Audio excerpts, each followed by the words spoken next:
Assalamualaikum warahmatullahi wabarakatuh. Halo perempuan Gelora dimanapun berada, apa kabarnya? Semoga selalu dalam keadaan sehat walafiat ya. Senang sekali rasanya saya Lisvira Vina dapat hadir kembali menjumpai Anda tentunya dalam program acara Rumpi, Ruang untuk Maju Perempuan Indonesia edisi Ramadan. Dan pada kali ini kita akan membahas tentang bolehkah vaksinasi saat berpuasa? Ya, seperti kita ketahui bersama ya, bahwa di era pandemi ini kita diwajibkan untuk melakukan vaksinasi.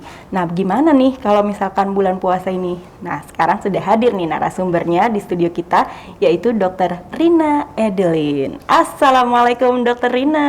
Waalaikumsalam. Meni cantik, gelis pisan ini Dr. Rina. Sehat ya? Alhamdulillah. Gimana puasanya? Lancar dong tentunya? Alhamdulillah. Alhamdulillah. Iya, alhamdulillah sehat juga. Iya dokter, ngomong-ngomong tentang vaksinasi nih dok ya.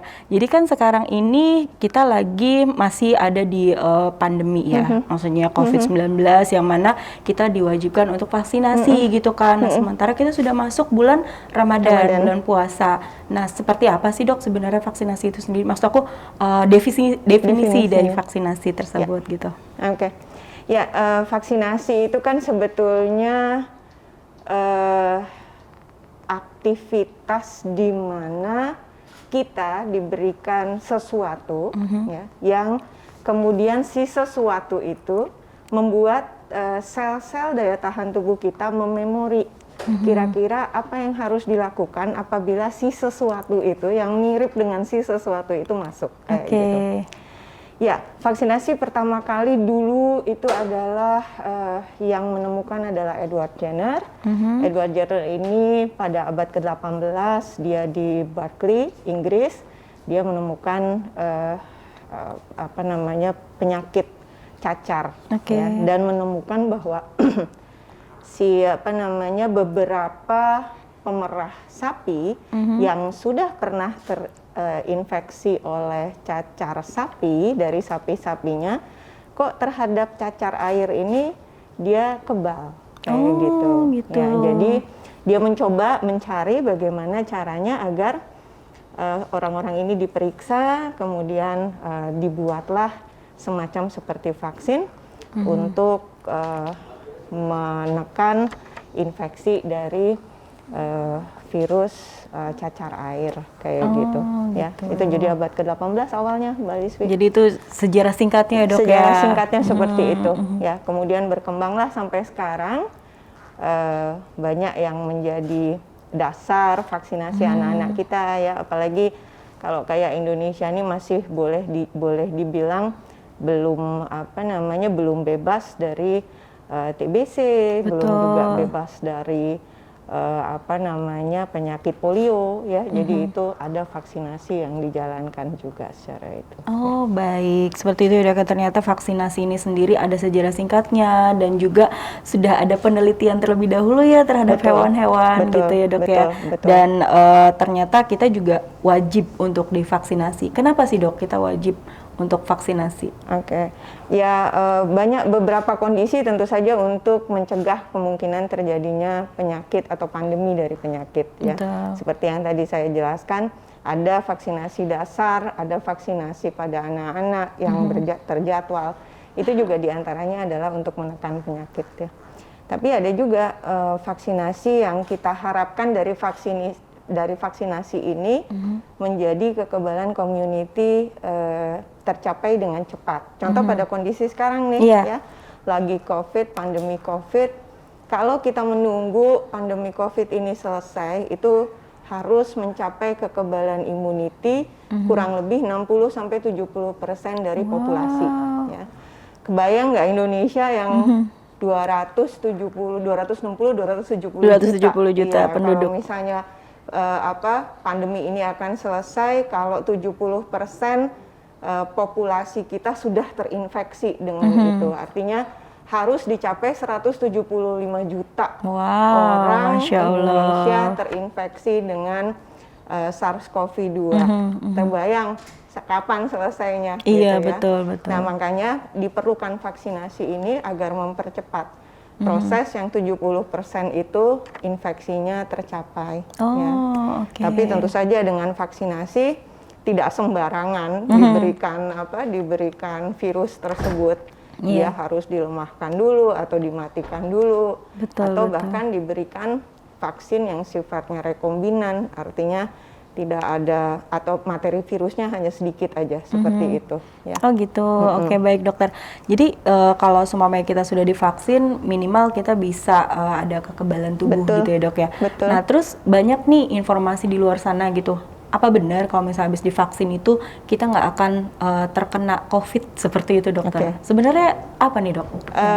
Ya kalau misalnya gini. Kalau kita developing vaksin itu akan membutuhkan waktu yang panjang sesungguhnya, ya. Tetapi karena kondisi kita ini adalah pandemi, hampir global, semuanya memang terefek oleh SARS-CoV-2, mau nggak mau harus segera dong, gitu kan ya. Ya jadi developing vaksinnya lebih cepat dibandingkan dengan yang biasanya harus kita buat. Nah, kondisi ini apalagi ini si virusnya novel. Artinya novel, dia tidak pernah ada riwayat menginfeksi manusia. Ya, dia hanya menginfeksi binatang. Ya. Tapi kenapa kok sekarang bisa berpindah kayak begitu ya? Nah, karena sifatnya yang novel virus ini juga, maka kualitas daripada vaksin dalam tanda kutip mungkin masih tidak sebaik kalau kita buatnya panjang kayak gitu. Ya. Contohnya kan platform vaksin itu banyak. Salah satunya adalah vaksin yang dimatikan. Umumnya vaksin yang dimatikan ini butuh waktu antara 5 sampai 7 tahun untuk jadi punya efikasi yang baik. Gitu ya, punya daya proteksi yang optimal. Tapi kita ini membuat vaksin ini relatif hanya 1 tahun kurang atau 1 tahun setengah lah kurang lebih. Itu benar-benar cukup cepat banget ya dok ya, Masya Allah. Makanya mungkin efikasinya juga tidak sebagus apabila kita jalankan itu dengan waktu yang cukup panjang. Ya. Artinya walaupun kita sudah divaksin, maka tetap kita harus jaga, tetap protokol harus kita jalankan ya, karena kemungkinannya untuk terinfeksi kembali pasca vaksinasi juga ada. Juga bisa terjadi ya dok ya. Tetap bisa terjadi. Mudah-mudahan sih kalau nanti vaksinnya jadi lebih panjang pembuatannya, kualitasnya jadinya jauh lebih bagus lagi ya dok ya. Baik, nanti kita akan lanjutkan lagi ya dok ya. Oke, seru banget ya Perempuan Gelora kita membahas tentang vaksin hari ini karena memang sangat penting banget ya kita untuk melakukan vaksin. So jadi jangan kemana-mana, tetap stay tune terus di acara Rumpi, Ruang untuk Maju Perempuan Indonesia edisi Ramadan, dan kita akan segera kembali setelah pesan-pesan berikut ini.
Kembali lagi bersama saya Liz Firevina, tentunya dalam program acara Rumpi, Ruang untuk Maju Perempuan Indonesia edisi Ramadan. Kita tadi sudah bincang-bincang bersama Dr. Rina mengenai vaksin gitu ya. Nah tadi Dr. Rina juga bilang bahwa kita tuh wajib untuk divaksin. Karena apa? Untuk bisa meningkatkan kekebalan tubuh kita. Tapi jangan salah, walaupun sudah divaksin belum tentu kita tidak terpapar COVID. Tetap patuhi protokol kesehatan tentunya dengan memakai masker dan juga menjaga jarak. Kurang lebih seperti itu. Oke, kita lanjutkan lagi nih, Dokter Rina. Lagi seru banget soalnya ya. Ya, tadi Dokter Rina sudah menjabarkan definisinya, sejarah singkatnya, bahkan pentingnya kita untuk melakukan vaksin gitu. Nah, sekarang nih Dok, kalau seumpamanya kita vaksin di bulan puasa, apakah itu diperbolehkan, Dokter? Oke.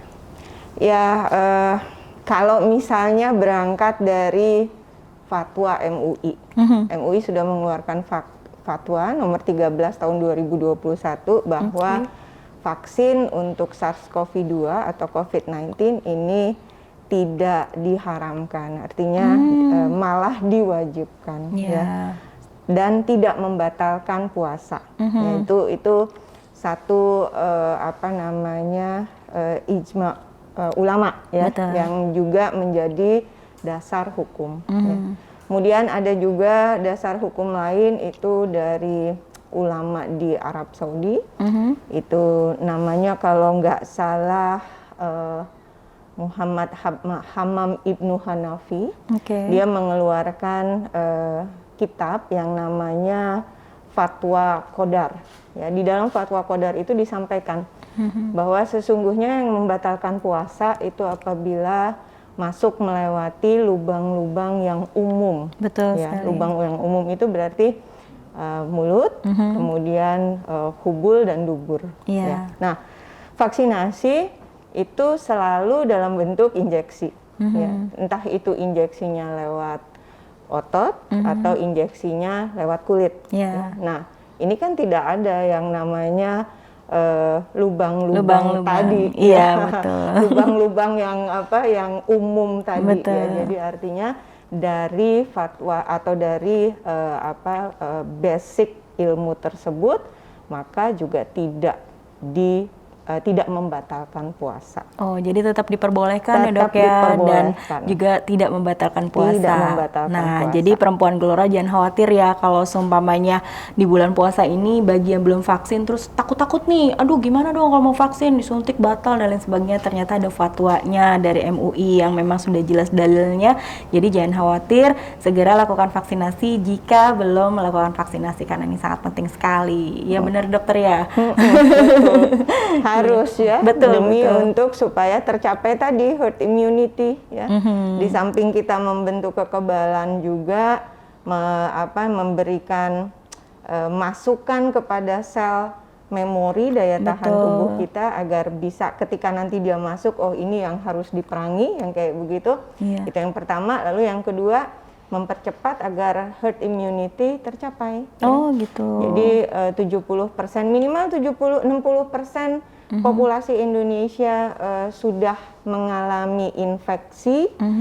Insya Allah SARS-CoV-2 ini atau COVID-19 ini bisa segera hilang, bisa segera turun. Amin, amin. Seperti itu. Iya. Sebenarnya Dokter kalau seumpamanya pasca kita divaksin, itu reaksinya berapa lama sih Dok? Oke. Sebetulnya dari data yang sudah divaksin, ya, efek samping yang paling kuat itu hanya 2. Yang pertama ngantuk. Oh gitu. Ngantuk. Tapi apakah sama Dokter efek samping yang dari terjadi? Vaksin yang satu dengan vaksin yang lain? Enggak, berbeda. Oh enggak, berbeda ya? Berbeda, iya. Dan begitu pun dengan manusianya sendiri gitu ya Dok ya? Betul, tergantung dari individunya juga ya. Tapi sebagian besar mereka yang sudah divaksin dengan vaksin COVID-19 ini, keluhan yang paling umum saya dengar itu adalah ngantuk. Oh gitu? Iya, malah ngantuk ya. Yang kedua lapar. Jadi malah lapar. Kemudian yang ketiga ya nggak nyaman pada tempat injeksi itu Iya, aja. iya, Ya. iya. Apalagi bulan puasa nih dok. Kalau Iya, misalnya lagi puasa, habis divaksin, ngantuk, lapar pula. Waduh batal deh beneran tuh puasanya. Insya Allah diboboin aja lah. Iya, iya, iya. Ditidurin Dibawa aja tidur aja gitu ya dibawa dok ya. tidur aja, dibawa ngabuburit, Iya, iya. dibawa ibadah. Ya, Betul, dibawa betul, ibadah yang betul, paling betul. baik itu ya. Dibawa ibadah, yang namanya tidur ketika itu juga puasa juga masuk ke dalam ibadah. Kan? Betul, betul sekali. Jadi Tapi ya ternyata itu sih tergantung daripada orangnya juga ya Mbak Betul, Rizky betul. ya. Ada aja orang yang tidak merasakan apa-apa. Oh gitu. Ada banyak ya yang sesudah diinjeksi, sesudah divaksin malah mereka tidak Biasa-biasa ya. aja gitu ya dok Bahkan ya. sakit di tempat injeksinya pun tidak. Oh gitu. Oh Jadi iya mungkin jadi. ya itu tergantung juga dari status daya tahan tubuh mereka sendiri. Ya ada orang-orang yang status daya tahan tubuhnya memang baik. Ya, Jadi betul. ketika si vaksin ini masuk, benda asing ini masuk, tidak terlalu memberikan efek pada mereka kayak Betul, gitu. betul. Sebenarnya ada nggak sih dok, apa-apa saja sih yang perlu kita siapkan saat kita mau melakukan vaksinasi tersebut gitu? Karena kan sekarang yang diutamakan dulu adalah lansia gitu ya. Nah biasanya kan para lansia ini banyak komorbid juga Ya, gitu betul, kan. Nah itu betul. apakah juga salah satu efek samping dari komorbid tersebut atau gimana tuh dok? Iya, kalau kita bicara khusus pada vaksin untuk yang COVID-19 ini, kebanyakan dari dari efeknya sendiri virus ini adalah kan ke pembuluh darah. Ya. Iya betul. Jadi makanya yang perlu diperhatikan betul adalah tekanan darah. Ya, jangan sampai tekanan darah ini tidak terkontrol. Ketika kita akan vaksin, tekanan darah tidak terkontrol. Ya. Okay. Kalau misalnya tekanan darah ketika akan vaksinasi itu tinggi, lebih baik ditunda dulu. Artinya ditunda dulu tuh nggak tunda vaksin ya. Yeah. Mungkin pulang dulu, nanti 2-3 hari kembali lagi. Nanti begitu tensinya Sudah tekanan stabil. darah udah normal, udah stabil, divaksin seperti itu. Oh Ya. oke, baik. Yang kedua, kalau berkaitan dengan ilmu virusnya. Kebetulan saya kekhususan saya ini adalah di virologi. Betul, betul. Jadi ada beberapa jenis vaksin yang memang menjadi tidak aktif atau menjadi lemah dengan vitamin A. Jadi gitu. mungkin 2 hari sebelum vaksinasi ataupun 2 hari pasca vaksinasi lebih baik tidak mengkonsumsi vitamin A dulu. Oh gitu. Iya, kayak gitu. Oke. Itu mungkin bisa menyebabkan inaktivasi daripada si virus tersebut ya. Kemudian yang kedua juga kalau bisa tidak mengkonsumsi obat-obatan yang menekan daya tahan tubuh. Oh gitu. Ya, betul. Jadi misalnya contohnya apa, kortikosteroid misalnya gitu. Dia memang fungsinya adalah untuk menekan itu kan. Nah, lebih baik itu 2 hari akan vaksin sampai 2 hari setelah vaksin tidak dikonsumsi lebih dulu. Oh oke, gitu. baik dokter, nanti kita akan lanjutkan lagi ya dok ya. Ya, sip. Oke pemirsa Perempuan Gelora dimanapun berada, makin seru aja ya perbincangan saya dengan dokter Rina, karena ini sangat penting banget buat kita semua. Kita harus tahu bagaimana sih tata cara atau misalkan syarat-syarat untuk melakukan vaksin tersebut. Karena tadi dokter Rina juga sudah menyebutkan bahwa sebelum vaksin harus ada beberapa hal yang harus diperhatikan. Misalkan jangan dulu minum vitamin A misalnya seperti itu, kemudian yang mengandung apa tadi dokter? Kortikosteroid Yang menurunkan daya tahan tubuh, karena itu juga akan berpengaruh juga gitu ya. So nanti kita akan sambung lagi pembicaraan kita yang lebih seru lagi tentunya setelah pesan-pesan yang berikut ini.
Terima kasih masih bersama kami tentunya dalam program acara Rumpi Ruang untuk Maju Perempuan Indonesia edisi Ramadan. Masih bersama saya Lisvira Vina dan juga tentunya Dr. Rina Edelin. Seru banget tadi perbincangan kita ya dok ya.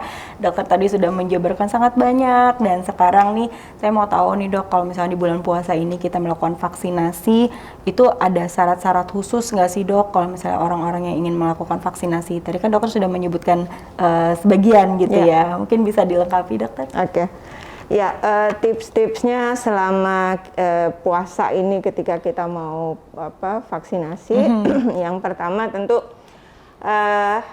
sahurnya harus diperhatiin dulu nih. Nah, betul. Makannya harus cukup, minumnya juga harus cukup. Ya, dan bagaimanapun juga kadang-kadang kalau misalnya kita lagi mengalami kurang cairan atau dehidrasi, tensi kita juga akan naik kayak gitu ya. Jadi yang perlu diperhatikan pertama yaitu sahurnya, minumnya cukup, makannya juga cukup. Kemudian yang kedua itu tadi tensi.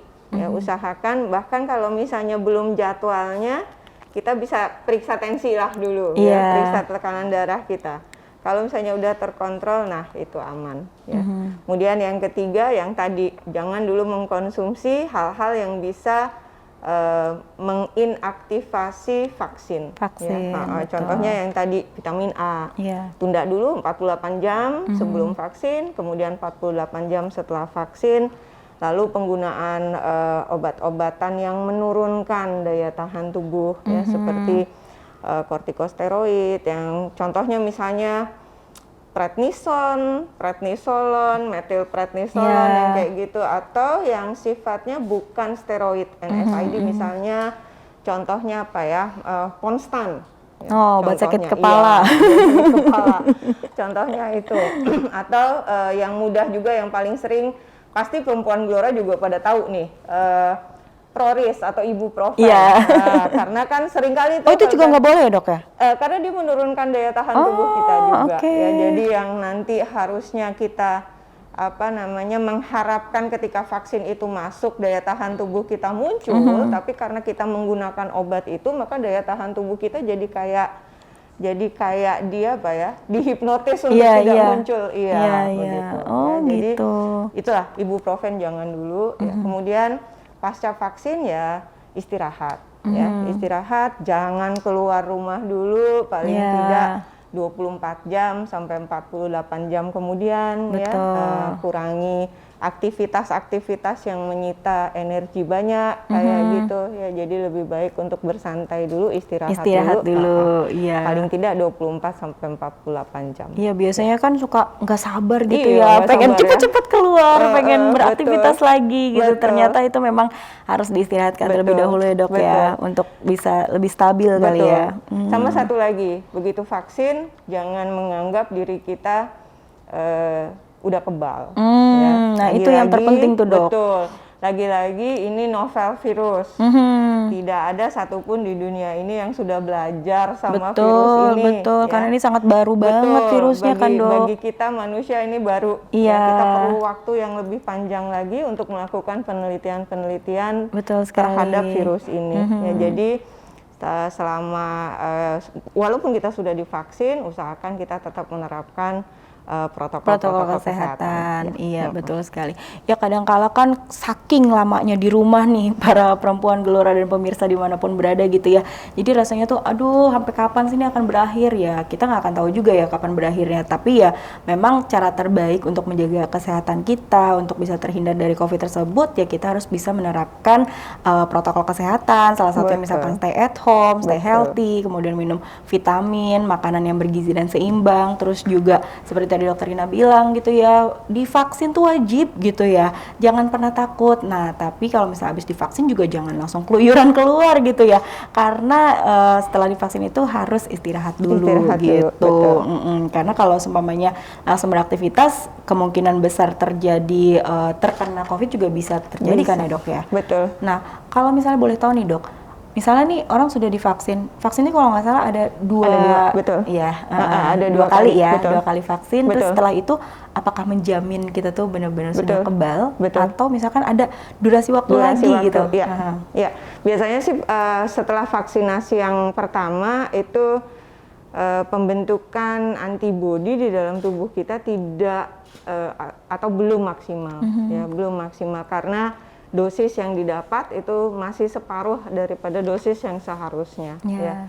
Kemudian setelah pasca injeksi yang kedua itu umumnya membutuhkan waktu antara 14 hari sampai 30 hari untuk si antibodi itu muncul optimal. Ya, biar bekerja dulu dengan baik ya dok ya.